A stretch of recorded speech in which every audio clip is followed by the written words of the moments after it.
المفروض ان كاين تنصيب، ممكن يتوخر الملف هناك من الدفاع اللي كان باقي ماشي جاهز، لكن ان الدفاع المتهم ارتأى ان يتقدم بطلب اسماء، مرة يسمي رفع حالة الاعتقال التحكمي، مرة الافراج المؤقت. على كل ان هذا الاعتقال التحكمي الذي اعتبره هو بانه اعتقال تحكمي اسسه برمته على تقرير اللجنه ديال حقوق الانسان اللي كان صدار واللي كان دار به واحد الضجه اعلاميه في اطار تاويل خاطئ لهذاك الراي الاستشاري، لانه بني على مغالطات، لانه بني على واحد الشكايه اللي تبنات جميعها ضد الدوله المغربيه كجهاز تنفيذي، واللي تم فيها اقحام على اساس ان القضاء هو جزء من الجهاز التنفيذي، في حين نحن امام السلطه القضائيه اللي تعتبر احيانا ان في اطار المرافعه على رفع حاله الاعتقال كيرجعوا لبعض الدفوع الشكليه التي اثيرت في المرحله الابتدائيه، وبالتالي ان تبين للمحكمه بان الامر لا يتعلق بطلب جديد امام محكمه الاستئناف، وانما بطلبات سبق ان تقدم بها في المرحله الابتدائيه وصدرت فيها احكام تمهيديه واستؤنفت، وليست بطلبات جديده. وبالتالي فان دفاع المتهم يكون بتقديمه لهذه الدفوع قد دخل في مناقشه القضيه، ولم يعود فقط في اطار واحد الطلبات اللي هي عارضه واللي هي رفع حاله الاعتقال، لان بالنسبه له رفع حاله الاعتقال هو ان الاعتقال بني على اسباب غير مشروعه، وبالتالي بان الملف برمته باطل، وهذا غير صحيح، لان الملف لا يتعلق بقضيه راي عام،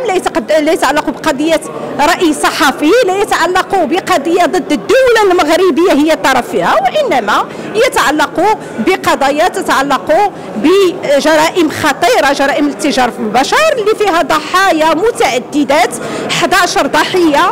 كذلك فيها جرائم الاغتصاب، فيها جرائم التحرش، فيها جرائم التسجيل التوثيق والابتزاز الى اخره من الجرائم التي يعاقب عليها القانون الجنائي. ونحن امام سلطه قضائيه الان مستقله عن الجهاز التنفيذي، وان من مارس المسطره ومن قام بعمليه او امر بالاعتقال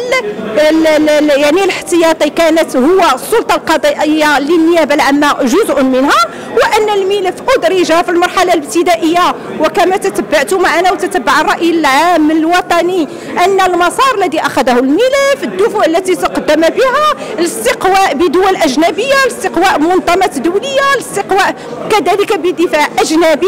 وان جميع شروط المحاكمه العادله عرفها هذا الملف، وان صدر حكما في 631 صفحه اجابت عن كل الدفوع المثاره، وبالتالي بان الامر كان في اطار القانون الوطني، طبق فيه القانون الوطني بالفعل، ان الدستور المغربي يعتبر بان المواثيق الدوليه تسمو على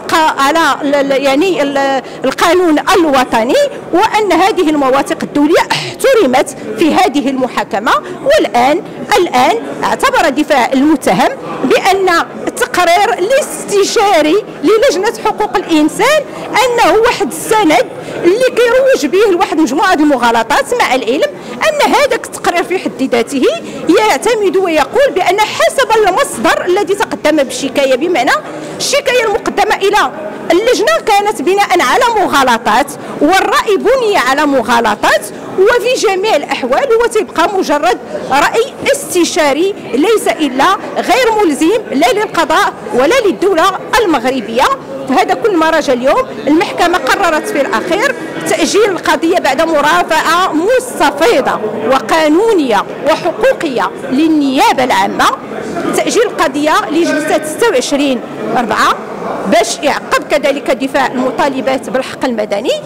والمناقشه، الدخول في مناقشه القضيه على اعتبار ان الملف جاهز في جميع الحالات. قبل ما تخرجوا ما تنساوش تابوناو معنا في لاشين يوتيوب وبارطاجيو المحتوى في مواقع التواصل الاجتماعي، وما تنساوش ديروا جيم.